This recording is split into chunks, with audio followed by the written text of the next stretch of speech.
Good day, everyone. Today we are going to tackle the topic religion and beliefs in the Philippines. So before we begin, let me read our objectives. First, identify the different religions and belief systems in the Philippines. Second, understand how each religion has influenced Filipino beliefs and practices. Third, recognize the importance of religious freedom and respect for beliefs. Now let us start with our discussion. So religion in the Philippines has a big effect on how people live. Long ago, Filipinos practiced native beliefs that will be tackled later on. So later, Islam and Christianity arrived, and after that, other religions also became part of our culture. These faiths shaped traditions, values, and daily actions. They influenced how families celebrate, how communities gather, and how people treat one another. Learning about these religions helps us understand why faith is still important today. It also reminds us to respect different beliefs, especially in a country with many cultures like our very own country, the Philippines. Now that we understand how religion and beliefs have shaped Filipino life, let us begin our first discussion. We will start with the pre-colonial era. Pre-colonial period, before 1521. Before the Spaniards came, early Filipinos already had their own religion and beliefs. So they were known as a nature-centered people because they believed that everything around them, like rivers, trees, mountains, or even the sky, was alive. Since they thought nature had life, they showed respect to it. So the belief system that practices by the early Filipino is called animism. So a particular sensibility and way of relating to various beings in the world. So early Filipinos practiced animism. They believed that spirits live in nature. They thought that when a person died, their spirit would return to nature and become an anito. So what is anito? So an anito is a spirit or deity that early Filipinos honored. So this could be spirits of their ancestors, nature beings, or gods. So people prayed to the anito for guidance, protection, good harvest, and healing. So they often made offerings like food or rituals to show respect to the spirit or so-called anito. Early Filipinos also practice polytheism. So polytheism is a belief in many gods, such with each different powers of responsibilities. So this means that they believe in many gods and goddesses. So they thought that each part of nature had its own deity with special power or role. So because of this, they worship different gods and goddesses. So here are some examples shown on the screen. So first is Bathala. So Bathala is the supreme god, the creator of the world. Next is Dian Masalanta, the goddess of love and protector of lovers. Next is Apulaki, is the god of the sun and war. Next is the demigods, Mayari, the goddess of the moon. Kanan is associated with the right side or strength, and Tala is the goddess of the stars. So these gods and demigods were honored through prayers, rituals, and offerings, showing the deep respect early Filipinos had for nature and the divine. So next is the types of spiritual practitioners. So what is practitioners? So a practitioner is someone who practices something. So these are the types of spiritual practitioners in the pre-colonial era. So the healers and the sorcerers or practitioners of magic. So in healers, mananambal and mabaylan. The sorcerers or practitioners of magic, mambabarang and albularyo. So first is the mananambal. Babaylan is a Filipino shamans commonly known as babaylan. It is also known as balian or Catalonans among many other names. So, were shamans of the various ethnic groups of the pre-colonial Philippine Islands. So, Ay babaylan is the highest spiritual leader, acted as mediums to communicate with the God and the spirits. And they are often women. Next is the practitioners of magic, the mambabarang. So, a sorcerer or witch uses black magic, can harm or control people using spells. So, are mangkukulam and mambabarang the same? Kulam, and what is a mambabarang? So, mangkukulam is a witch or a sorcerer who use kulam or black magic to curse people. Mambabarang, on the other hand, is a type of sorcerer who uses insects or spirits to harm people. So they are similar because both uses magic to cause harm, but they are not exactly the same. So the difference is in their method. So mangkukulam focus more on curses and spells. However, mambabarang is more on. The next one is albularyo. Albularyo is a folk healer, uses plants and herbs, sometimes mixes healing with magic. So, are albularyo and mananambal the same? So, albularyo is a folk healer who uses herbs, prayers, and rituals to cure sickness. So, whereas mananambal, on the other hand, is a Visayan healer who also uses herbs and prayers but may include sorcery or mystical powers. They are not the same because albularyo is healer only, but the mananambal is a healer plus a sorcerer, a person with a magical powers. Next is early Filipinos often did in offering rituals and healing practices. So early Filipinos use rituals, offerings, and healing practices as part of their daily life. So they believe that these acts keep them safe, healthy, and connected to the spirits and gods. So next is the amulets or talismans. So amulets and talisman, known locally as agimat, anting-anting, and charms, were commonly used to protect individuals from harm, bring good fortune, and connect with ancestral spirits. So early Filipinos use amulets and talismans as objects of protection. They believe that these items could guard them from harm, sickness, and evil spirits. So some were also thought to bring luck, strength, or special powers. So amulets were the objects worn mainly for protection, against harm, sickness, or evil spirits. So talisman are objects believed to give luck, strength, or special powers, not just for protection. So they are similar because both are special objects used by early Filipinos, but they are not the same because amulet is for protection and talisman is for luck or power. So overall, early Filipino beliefs and practices. So pre-colonial period, nature-centered spirituality, because early Filipinos believed in nature was sacred because the sea, lakes, or even rivers are often revered as their sacred places for them to worship. Next is animism.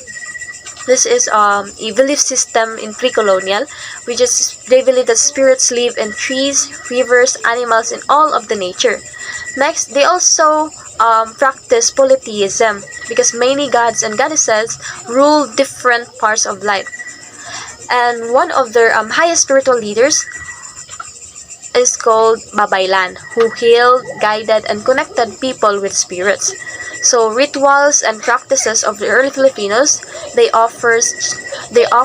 offerings, chants, herbal medicine, and prayers were part of their daily life. Next is protective objects, are called amulets, or also known as the agimat, anting-anting, and charms, gave safety, luck, and magical powers. So, and lastly, the variety of practitioners. The healers na mananambal, babaylan, and the sorcerers, mambabarang, mangkukulam, and albularyo. So, early Filipinos live with nature-based beliefs. So, trusted spiritual leaders practice rituals and use amulets or talisman for protection and luck. So the next slide is the Islamic Era, which will be discussed by Miss Madaya. The next one is the Islamic Era, which started around the year 1380. You might wonder why it says starting 1380, when the pre-colonial era began before 1521. The reason is that the pre-colonial era is the bigger period that covers everything before Spanish colonization, while the Islamic era marks the specific time when Islam first arrived in the Philippines. Islam was introduced mainly in the south, especially in Sulu and Mindanao, through Arab and Malay traders and missionaries. One of the first known missionaries was Karim al-Makdum, who helped spread Islam in the southern islands. From there, Islam grew and influenced laws, traditions, and community life. So 1380 is marked as the beginning of the Islamic era because that is when Islam first arrived and started shaping Filipino culture in the south. Even though it was still part of the larger pre-colonial era that covered the whole country, now you know why it started around 1380. Their main religion is Islam. Islam was brought to the Philippines by Muslim traders, as what I have said earlier. Also, missionaries from nearby regions such as Malaysia and Indonesia. It spread mainly in Mindanao, Sulu, and some parts of Luzon. Communities were guided by leaders called sultans and imams. This shows how trade and travel connected the Philippines to other cultures and how religion became part of daily life in the south. So here is the picture of the Sheikh Karimul Makdum Mosque. This mosque was established by Sheikh Karimul Makdum. It is known as the first mosque in the Philippines. It was originally built in 1380 Common Era on Simunul Island in Tawi-Tawi, and later rebuilt in the 1960s. The mosque is important because it marks the beginning of Islam in the Philippines and remains a symbol of faith and history for Muslim Filipinos. Next is the belief system of Islam. First is the monotheism. Muslims believe in only one God called Allah. This belief guides Muslims to pray only to Allah, showing loyalty and devotion. It also teaches them to live simply and avoid worshipping idols or other gods. Next is the prophethood. Muslims believe that Muhammad is the last prophet sent by Allah. Muslims follow the teachings and example of Prophet Muhammad in their daily lives, such as being honest, kind, and fair. His life serves as a model for how to live with respect and faith. The third one is the Holy Book, which is the Quran. Muslims follow Quran, which contains Allah's teachings.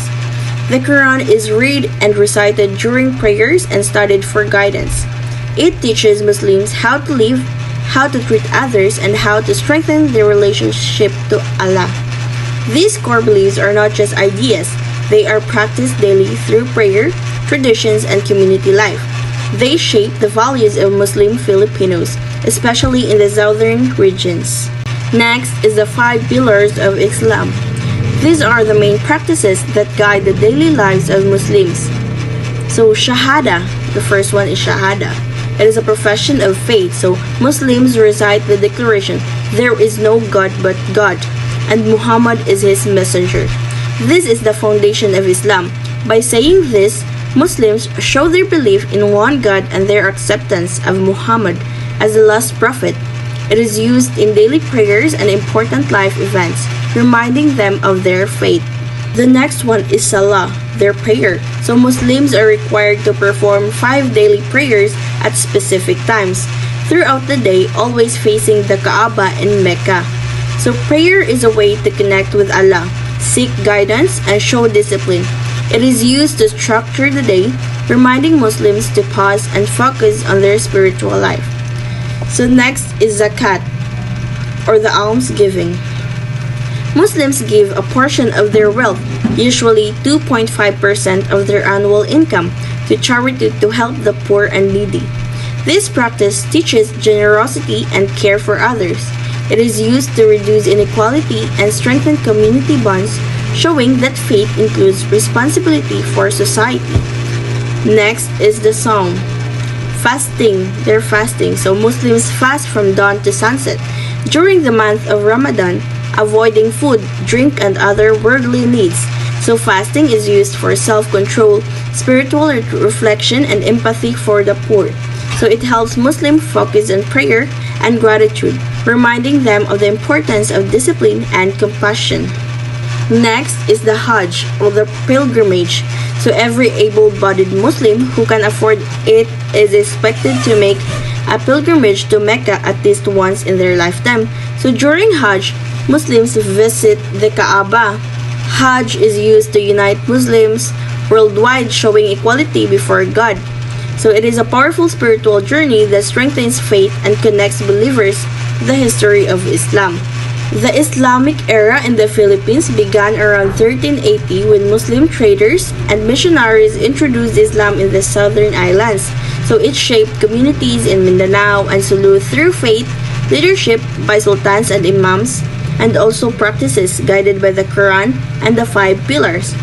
Islam influenced Filipino beliefs by teaching respect for one God, discipline through prayer and fasting, generosity through clarity, unity through pilgrimage. These values blended with native traditions and became part of Filipino culture, especially in the South. Learning about the Islamic era reminds us that each religion has influenced Filipino life in different ways. It also shows the importance of religious freedom and respect for beliefs, because the Philippines is a country with many cultures and faiths living together. So, good morning everyone. We'll be talking about religion during the Spanish era. So, the Spanish era, we already know that we have been colonized by the Spanish, and we have this practice in religion, Roman Catholic. So, who introduced us to Roman Catholic? So, we already know that Magellan in 1521, he introduced us in Catholicism. So, it has spread widely across the Philippines, but except for southern Muslim areas. So, the missionary work, golden churches, religious festivals, we have that, and we have been practicing also signing of the cross, praying before eating our meal, and the Catholic has been an impact, became the dominant in our society. Like I said, we have been practicing some kind of Catholic. So, did you know that the first mass was held at Limakawa in southern Leyte?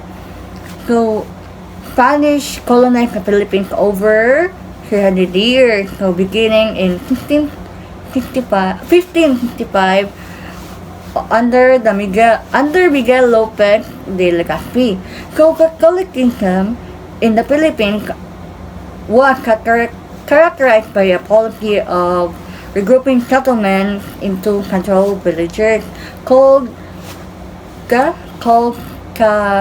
cabiceras to facilitate conversion to control the Philippines. So, something new as a gift during the mass baptism in Cebu. It was given by Juana, a small Santo statue. The American period 1898 to 1941. Protestant hymns and Filipino churches, new movements, Iglesia Filipina Independiente or the Igpayan Church, Protestant denomination, Methodist, Baptist, and Episcopal. For Catholicism, continued use of anting-anting, oracion, and home altars, devotion to saints mixed with magical beliefs, and also in the American period there is religious freedom. U.S. introduced constitutional guarantees of religious liberty. Indigenous and ministry faiths began to emerge. The Iglesia Filipina Independiente, or it is allowing men to be ordained, permitting priests to marry, and incorporating Filipino national symbols into its liturgy and services. So, the main of this church is Gregorio Aglipay, and the second one is Methodist. It is believed in the Trinity, God as the Father, Son, and Holy Spirit. Sanctification, a process of growing holiness, and it is led by John Wesley. And the third one is the Baptist, same as the Methodist belief, full body immersion and for apostolic scriptura, or the Bible as the ultimate authority. Salvation by grace through faith in Jesus Christ. Episcopal, Father, Son, and Holy Spirit, or the Trinity. Anglican Communion in the Church of England, they emphasize sacrament, scriptures, and tradition. Another thing is, in the American period, in rural areas, people believed that writing Latin prayers on banana leaves could cure illness or ward off spirits. This era didn't erase folk belief, it gave it room to breathe and evolve. The belief system is a Protestantism arrived with education and healthcare, while Filipino-led churches emerged. Now, let's proceed to the timeline of missionary arrivals and church development in the Philippines. In 1905, arrival of the Irish Redemptorists, a group of priests and brothers from Ireland called the Redemptorists, came to the Philippines to start churches and preach, focusing on helping the poor. In 1906, arrival of the Dutch Mill Hill Missionaries. Missionaries from the Netherlands known as the Mill Hill Missionaries arrived to spread their religious beliefs, especially in areas where there were fewer priests. In 1907, arrival of the Belgian CICM Shoot Missionaries, a group of missionaries from Belgium called the CICM or Shoot Missionaries came to build churches, schools, and help communities mainly in northern Luzon. During the American era in the Philippines, a key change was the introduction of religious freedom. This meant Filipinos could choose their religion without government interference. As a result, new religions, particularly Protestantism and various Christian denominations, began to spread alongside the existing Catholic faith. In 1908, Dutch missionaries of the Sacred Heart and German SVD, Society of the Divine Word or Divine Word Fathers, two groups arrived this year, one from the Netherlands, Dutch missionaries of the Sacred Heart, and another from Germany, German SVD. They focused on education, building churches, and helping local communities in different parts of the country. In 1921, arrival of the first batch of American Jesuits, a group of priests and brothers from America called the Jesuits, came to the Philippines to focus on education, opening schools and universities like Ateneo de Manila. In modern era, in post-independent and martial law, in 1948 to 1986, Catholic Church remained dominant and influential in society because it had deep historical roots, strong cultural influence, and control over major institutions like schools, universities, hospitals, and charities. During this period, new religious movement grew rapidly in the Philippines from the late 20th century because they offered a personal, emotional, and Bible-centered experience that appealed to many Filipinos seeking spiritual renewal. So I will now discuss the modern era of religion in the Philippines, from the period 1986 up to the present. So first, even today, Roman Catholicism remains the majority religion in the country, with about 80% of the Filipinos belong to the Catholic Church. So this shows how strong the Spain's influence continues to be even centuries after colonization. So and next we have the the modern era is also marked by religious diversity. So aside from Catholics, we now have many Christian groups like kanang Protestants, kanang Iglesia ni Cristo, kanang Evangelicals, and kasi charismatic groups, and the Agripayan Church. So these groups kanang contribute to a more varied kanang religious landscape in the country. Meanwhile, Islam continues to be strong in Mindanao, no? Especially among the Moro people, and the creation of the BARMM, no, or the Bangsamoro autonomous region in Muslim Mindanao, no. So it gave them kanang political recognition and more autonomy to Muslim communities, showing respect for their culture, identity, and religion. And also another important point in the modern era is that indigenous beliefs still exist in some areas. So these traditional practices sometimes blend with Christianity or Islam. For instance, the folk healings, nature spirits, and ancestral rituals can still be found among certain groups like katunanan ng mga bukid-bukid, mga goringa. Religion today somehow or continues to shape Filipino culture, politics, and national identity.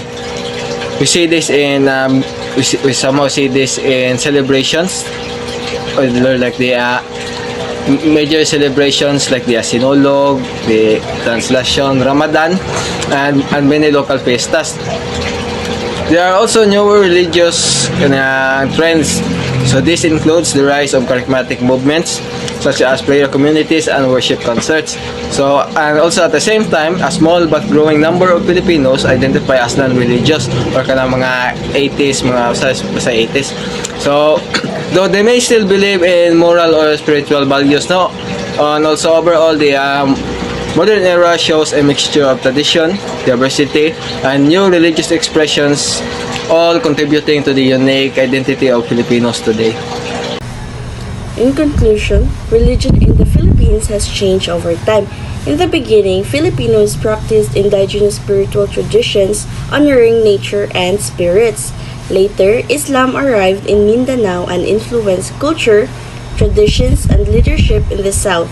Catholicism came with the Spanish, and it became the dominant religion, shaping fiestas, family life, and moral values. Other Christian groups also grew, adding more diversity to Filipino faith practices.